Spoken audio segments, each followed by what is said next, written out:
पैर और चप्पल। बीरबल बहुत नेकदिल इंसान थे। वह सदैव दान करते रहते थे और इतना ही नहीं, बादशाह से मिलने वाले इनाम को भी ज्यादातर गरीबों और दीन दुखियों में बांट देते थे।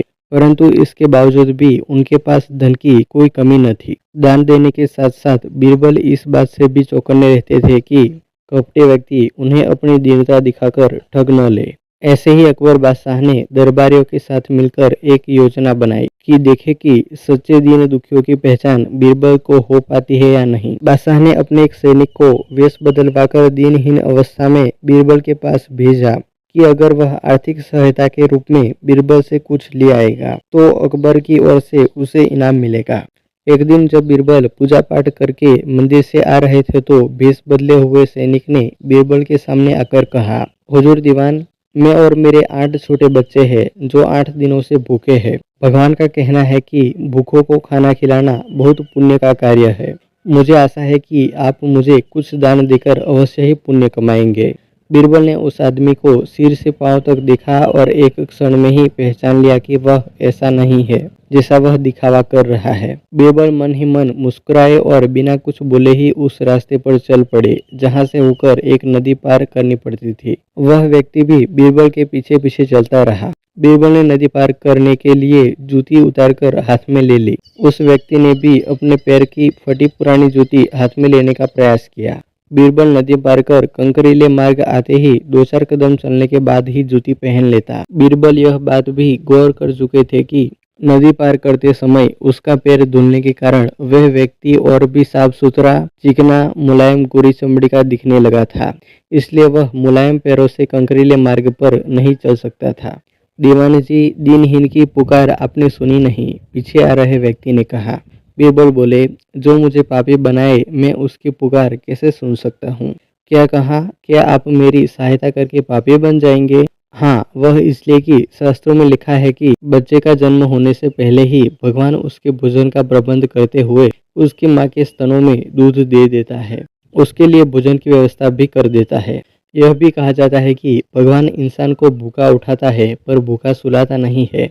इन सब बातों के बाद भी तुम अपने आप को 8 दिन से भूखा कह रहे हो। इन सब स्थितियों को देखते हुए यही समझना चाहिए कि भगवान तुमसे रुष्ट है और वह तुम्हें और तुम्हारे परिवार को भूखा रखना चाहते हैं। लेकिन मैं उसका सेवक हूँ। अगर मैं तुम्हारा पेट भर दूँ तो ईश्वर मुझ पर रुष्ट होगा ही। मैं ईश्वर के विरुद्ध नहीं जा सकता। ना बाबा ना, मैं तुम्हें भोजन नहीं करा सकता, क्योंकि यह सब कोई पापी ही कर सकता है। बीरबल का यह जवाब सुनकर वह चला गया। उसने इस बात की बादशाह और दरबारियों को सूचना दी। बादशाह अब यह समझ गए कि बीरबल ने उसकी चालाकी पकड़ ली है। अगले दिन बादशाह ने बीरबल से पूछा, बीरबल, तुम्हारे धर्म कर्म की बड़ी चर्चा है, पर तुमने कल एक भूखे को निराश ही लौटा दिया, क्यों? आलम पनाह, मैंने किसी भूखे को नहीं बल्कि एक ढोंगी को लौटा दिया था, और मैं यह बात भी जान गया हूँ कि वह ढोंगी आपके कहने पर मुझे बेवकूफ़ बनाने आया था। अकबर ने कहा, बीरबल, तुमने कैसे जाना कि यह वाकई भूखा न होकर ढोंगी है?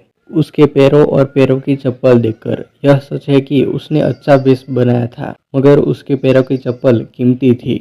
बीरबल ने आगे कहा, मना की चप्पल उसे भीख में मिल सकती थी और उसके कोमल मुलायम पैर तो भीख में नहीं मिले थे, इसलिए कंकड़ की गठन सहन न कर सके। इतना कहकर बीरबल ने बताया कि किस प्रकार उसने उस मनुष्य की परीक्षा लेकर जान लिया कि उसे नंगे पैर चलने को भी आदत नहीं। वह दरिद्र नहीं बल्कि किसी अच्छे कुल का खाता कमाता पुरुष है। बादशाह बोले, क्यों न हो, वह मेरा खास सैनिक है।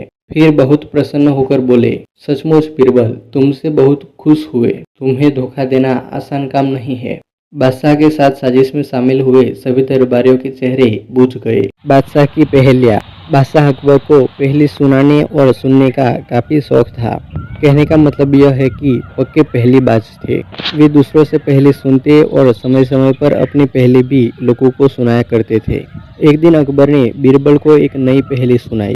ऊपर ढक्कन, नीचे ढक्कन, मध्य मध्य खरबूजा, मुँह छुरी से काटे आप ही, अर्थ तासु नाही दूजा। बीरबल ने ऐसी पहेली कभी नहीं सुनी थी, इसलिए वह चकरा गया। उस पहले का अर्थ उसकी समझ में नहीं आ रहा था। अतः प्रार्थना करते हुए बादशाह से बोला, जहाँपना, अगर मुझे कुछ दिनों की मोहलत दी जाए तो मैं इसका अर्थ अच्छी तरह समझकर आपको बता सकूंगा। बादशाह ने उसका प्रस्ताव मंजूर कर लिया। बीरबल अर्थ समझने के लिए वहां से चल पड़ा। वह एक गांव में पहुंचा। एक तो गर्मी के दिन, दूसरे रास्ते की थकान से परेशान व विवश होकर वह एक घर में घुस गया। घर के भीतर एक लड़की भोजन बना रही थी। बेटी, क्या कर रही हो? उसने पूछा। लड़की ने उत्तर दिया, आप देख नहीं रहे हैं, मैं बेटी को पकाती और माँ को जलाती हूँ। अच्छा, दो का हाल तो तुमने बता दिया, तीसरा तेरा बापू क्या कर रहा है और कहाँ है? बीरबल ने पूछा। वह मिट्टी में मिट्टी मिला रहे हैं, लड़की ने जवाब दिया। इस जवाब को सुनकर बीरबल ने फिर से पूछा, तेरी माँ क्या कर रही है? एक को दो कर रही है, लड़की ने कहा। बीरबल को लड़की से ऐसी आशा नहीं थी, परंतु वह ऐसी पंडित निकली कि उसके उत्तर से वह एकदम आश्चर्यचकित रह गया। इसी बीच उसके माता पिता भी आ पहुँचे। बीरबल ने उनसे सारा समाचार कह सुनाया। लड़की का पिता बोला, मेरी लड़की ने आपको ठीक उत्तर दिया है। अरहर की दाल अरहर की सूखी लकड़ी से पक रही है। मैं अपनी बिरादरी का एक मुर्दा जलाने गया था और मेरी पत्नी पड़ोस में मसूर की दाल दल रही थी। बीरबल लड़की की पहली भरी बातों से बड़ा खुश हुआ। उसने सोचा शायद यहाँ बादशाह के पहले का भेद खुल जाए, इसलिए लड़की के पिता से उपरोक्त पहले का अर्थ पूछा। यह तो बड़ी ही सरल पहेली है, इसका अर्थ मैं आपको बतलाता हूँ।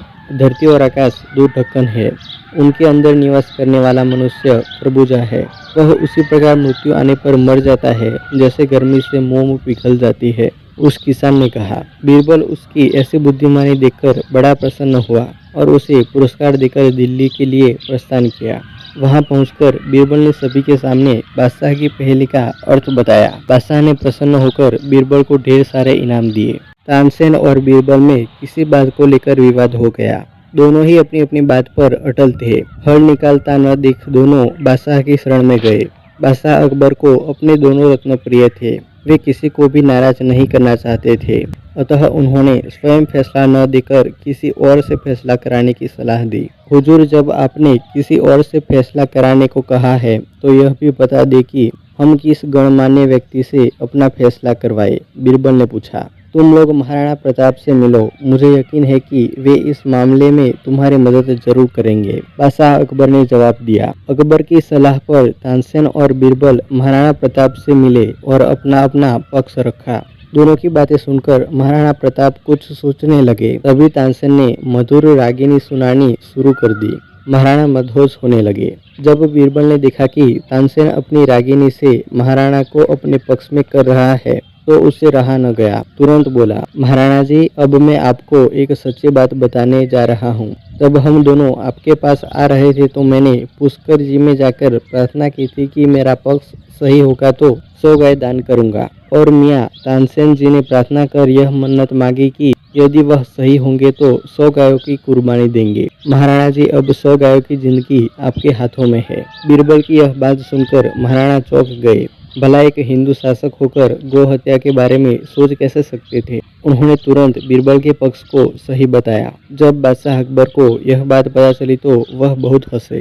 कहानी अच्छी लगी हो तो वीडियो को लाइक कर देना और कमेंट कर देना, और चैनल को अभी तक सब्सक्राइब नहीं किया तो सब्सक्राइब कर लेना और बेल आइकन प्रेस करके उसे ऑल पर सेट कर लेना। मिलते हैं एक नए वीडियो में।